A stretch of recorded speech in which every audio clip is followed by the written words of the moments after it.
आज मैं पुनः फिर ये वीडियो वैसे स्टूडेंट्स के लिए शूट करने जा रहा हूँ जो स्टूडेंट्स क्लास 10th में अपनी पढ़ाई सीबीएसई बोर्ड से कर रहे हैं। और आपको पता होना चाहिए कि अभी हाल ही में सीबीएसई ने अपने वेबसाइट पे प्रत्येक सब्जेक्ट के लिए प्रैक्टिस क्वेश्चंस डाला है। तो आज मैं उसी प्रैक्टिस क्वेश्चन से रिलेटेड मैं इस वीडियो में ग्रामर सेक्शन की चर्चा करूँगा। चलिए मैं ज़रा क्वेश्चन पे चलूँ। यहाँ दिया गया जो क्वेश्चन है वो आपको कहता है कि attempt any 10 of the following questions. केवल इसमें से 10 क्वेश्चंस को ही आपको अटेम्प्ट करने हैं। फर्स्ट नंबर क्वेश्चन कहता है जो कि वो रिपोर्टेड स्पीच के ऊपर बेस्ड ऑन है। यहाँ कहता है read the conversation between a mother and her son, complete the sentence by reporting the mother's reply correctly.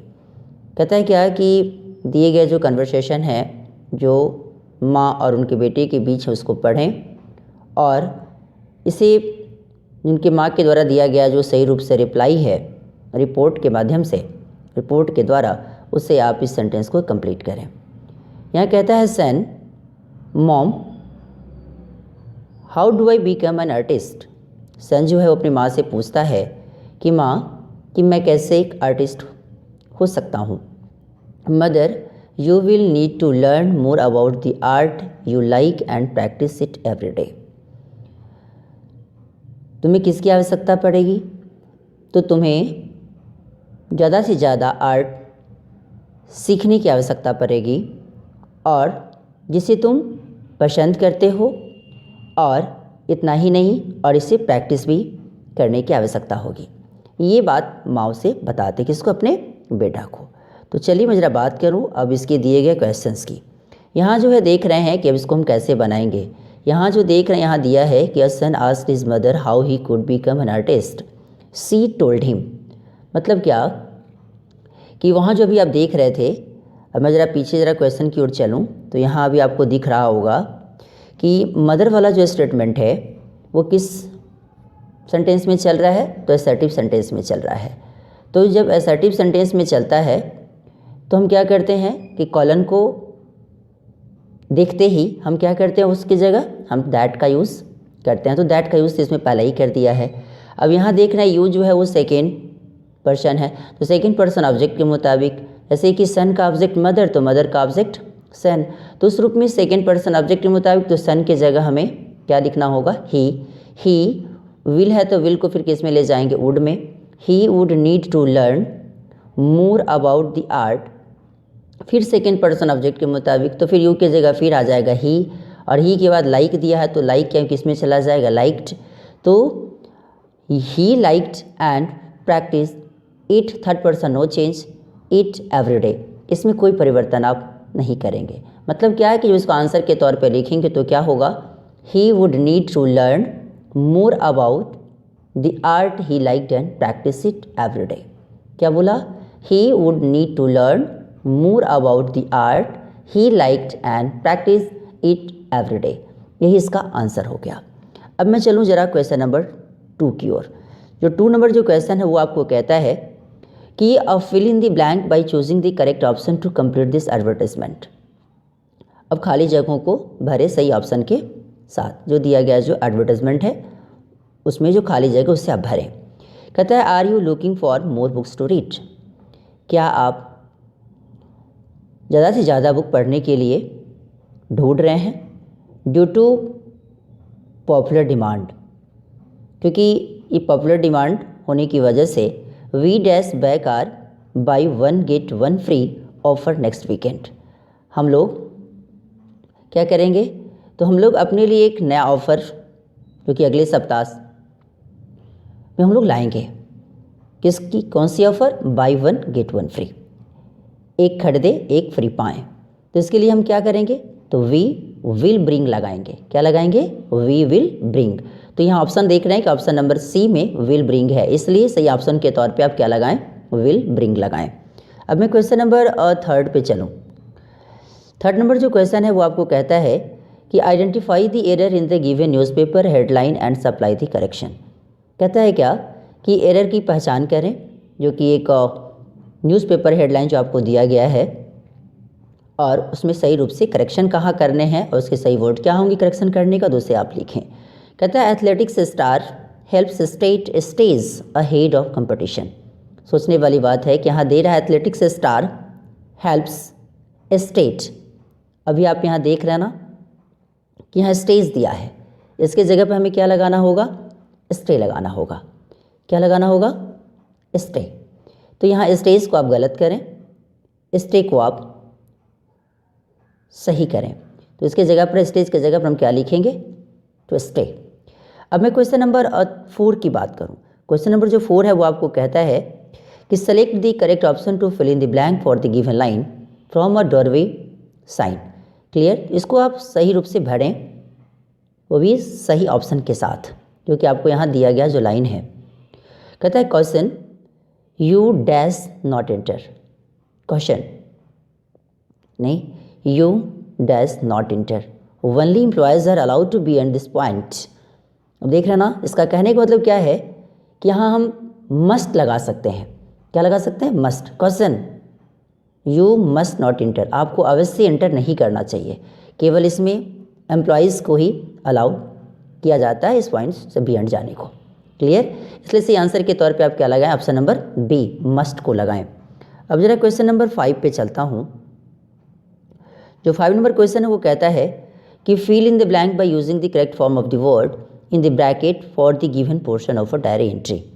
अब कहता है क्या है कि एक डायरी एंट्री के तौर पे आपको यहाँ दिया गया है और खाली जगहों को सही correct form of the word का जो सही फॉर्म है उसकी सहायता से आपको भरना है, जो ब्रैकेट के अंदर दिया गया है। कहता है dear diary, today I saw the most beautiful sunrise over the ocean. कहता है क्या है कि आज के दिन मैंने क्या देखा, वो सुंदर सा सनराइज उस ओशियन के ऊपर देखा। I wish I could dash. अब यहाँ देख रहे हैं, यहाँ पेंटिंग दिया है, it to truly capture and preserve the beauty I witnessed. आपको पता होना चाहिए कि यहाँ जो आई विश और आई कुड है, यहाँ आई कुड जो वर्ड है वो क्या है, तो मोडल ऑक्सिलरी है।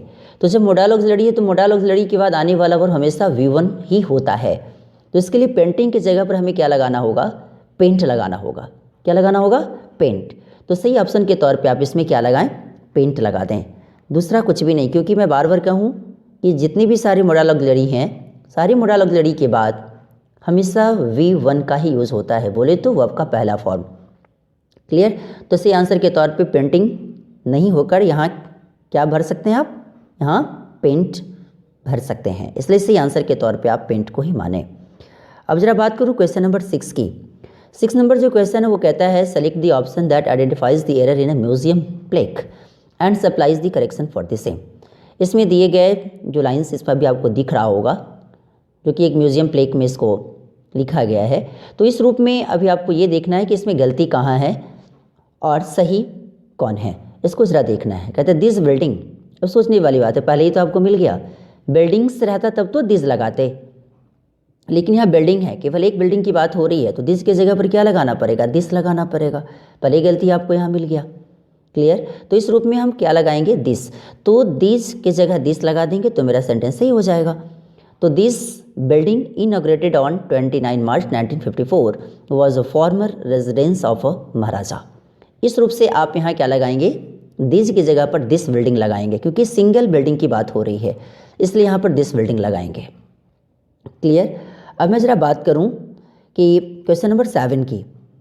7 नंबर जो क्वेश्चन है वो कहता है fill in the blank with the correct option to complete this sentence below. कहता है क्या है कि खाली जगहों को सही ऑप्शन के साथ भरें, जो कि आपको नीचे दिया जाता है।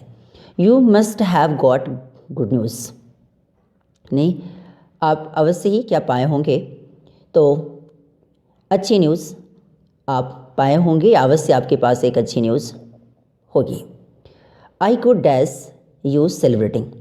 नहीं, और मैं क्या कर सकता हूँ, तो मैं इसे अच्छी खासी रूपों से मैं इसे सेलिब्रेट कर सकता हूँ।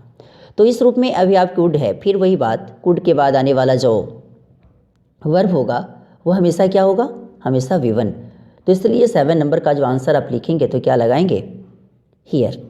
नहीं कि मैं सुन सका, आपके जो सेलिब्रेटिंग के बारे में जो था मैं उसे सुन सकता था या सुन सका। क्लियर, तो इस रूप में अभी आप यहाँ देख रहे हैं। नहीं, तो हम एक और तरीक़ा से इसको कह सकते हैं, you must have got good news. नहीं, क्या बस आपको अवश्य अच्छे न्यूज़ सुनना चाहिए था। नहीं। और दूसरे की बात करूँ कि आई कुड डैश यू सेलिब्रेटिंग, और मैं भी सुन सकता था आपके उस सेलिब्रेटिंग के बारे में। क्लियर? तो इसलिए सी आंसर के तौर पे आप क्या लगाएंगे? हियर। इसलिए see answer option number A को ही माने, क्योंकि कुड वर्ड दिया है और कुड वर्ड के बाद आने वाला जो वर्ब होगा हमेशा V1 ही होगा। अब मैं क्वेश्चन नंबर 8 की ओर चलूँ। क्वेश्चन नंबर जो 8 है वो फिर आपका क्वेश्चन है किस पे? रिपोर्टेड स्पीच बेस्ड ऑन है। Read the conversation between a lawyer and his client. ये दिए गए जो कन्वर्सेशन है उससे आप पढ़ें, जो कि एक लॉयर एंड उनके क्लाइंट के बीच है। Complete this sentence by reporting the lawyers reply correctly, और सही रूप से सेंटेंस को आप दिए गए रिपोर्ट के मुताबिक, जो कि लॉयर्स का रिप्लाई है सही रूप से दिया हुआ, उसके मुताबिक आप इसे सेंटेंस को कंप्लीट करें। यहाँ जो दिया गया क्वेश्चन है वो कह रहा है client I am worried this is a very complicated case. Client कहता है कि मैं बहुत ज़्यादा चिंतित हूँ क्योंकि यह जो केस है ये बहुत ही कॉम्प्लिकेटेड है।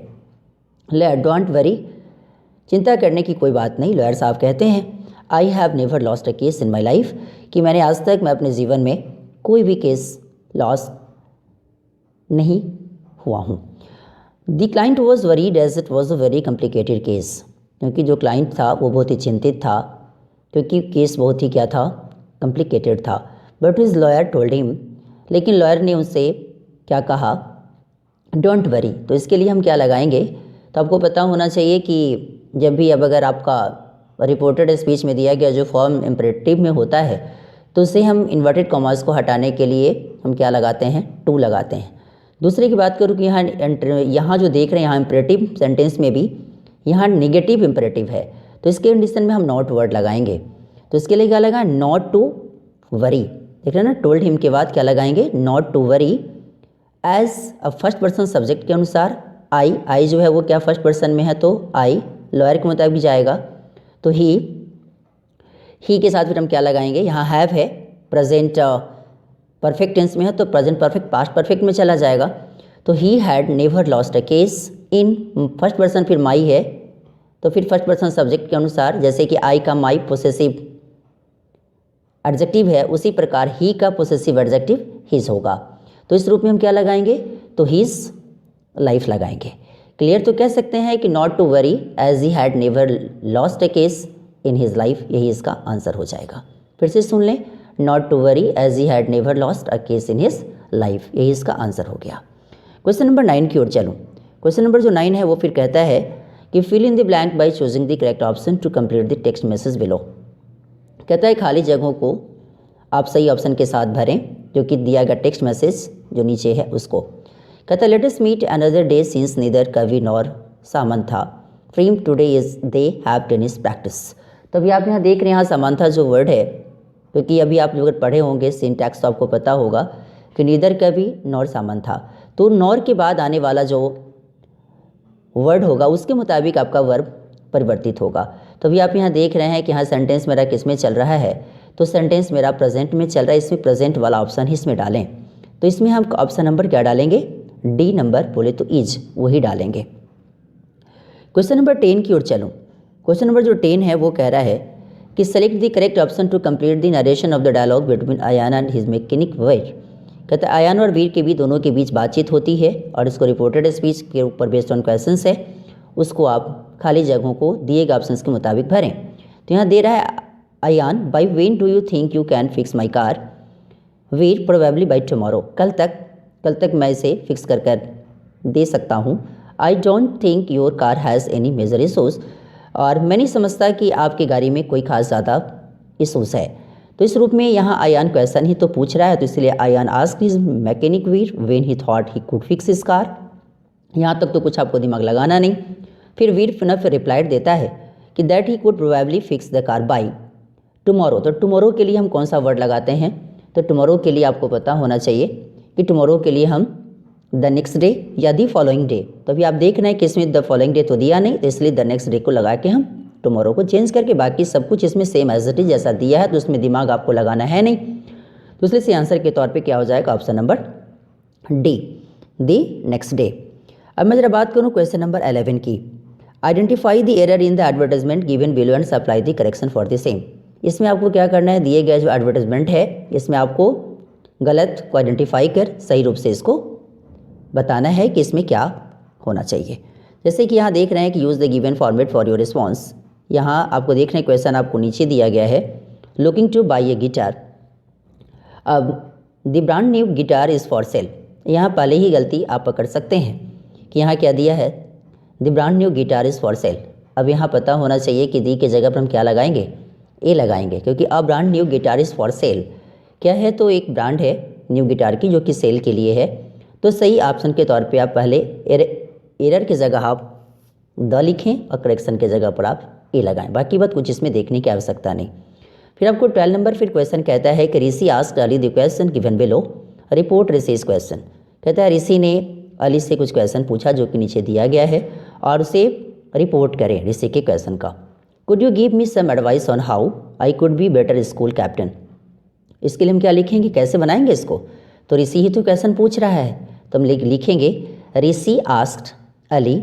अब यहाँ देख रहे हैं could you give me some advice on how है, जो कि वो इंट्रोगेटिव में यस नो क्वेश्चन है, तो उसके लिए हमें इफ़ या वेदर का यूज़ करना होता है। तो इसके लिए हम क्या लगाएंगे, इफ़। तुम लिख सकते हैं ऋषि आस्क्ड अली इफ़ लगा दिए और सेकेंड पर्सन फिर ऑब्जेक्ट के मुताबिक है, तो इसमें दोनों का दोनों तो ही है, लेकिन अगर ऋषि अगर पूछ रहा है तो ऋषि के लिए ऑब्जेक्ट क्या हो जाएगा, अली। क्लियर, तो इसके लिए हम ही लगाएंगे क्योंकि यू सब्जेक्ट है, तो इस रूप में सब्जेक्टिव केस के रूप में यू, तो वहाँ भी ही जाएगा। और ही कुड को तो चेंज नहीं कर सकते। और आपको पता होना चाहिए कि जब भी इंट्रोगेटिव सेंटेंस अगर होता है, तो जब भी अगर रिपोर्टेड स्पीच के फॉर्म में जब उसको लेके जाते हैं डायरेक्ट स्पीच में, तो हमेशा सेंटेंस मेरा असर्टिव मोड में जाता है। तो हम कह सकते हैं कि इसको बनाएंगे तो कैसे लिखेंगे, तो Rishi asked Ali if he could give him, फिर फर्स्ट पर्सन सब्जेक्ट के अनुसार है, तो ही जैसे आई का ऑब्जेक्टिव केस मी है, उसी प्रकार ही का ऑब्जेक्टिव केस हिम होगा। तो he could give him some advice on how, फिर फर्स्ट पर्सन सब्जेक्ट के अनुसार, फिर आई के जगह पर he could be a better school captain. इस रूप से आप इसको बनाएंगे, ये इसका आंसर हो गया। फिर से आप सुन लें इसका आंसर क्या होगा, Rishi asked Ali if he could give him some advice on how he could be a better school captain. यही इसका आंसर हुआ। तो अभी आपने देखा कि इस वीडियो में मैं अभी आपको 12 क्वेश्चंस की चर्चा जो ग्रामर बेस्ड ऑन थी उसकी किया, और ये वीडियो आपको कैसा लगा इसके बारे में लाइक, सब्सक्राइब एंड कमेंट करना न भूलें, और इसे शेयर भी करें ताकि ज़्यादा से ज़्यादा बच्चा इसे देखकर कुछ सीख सके, समझ सके। Thanks a lot.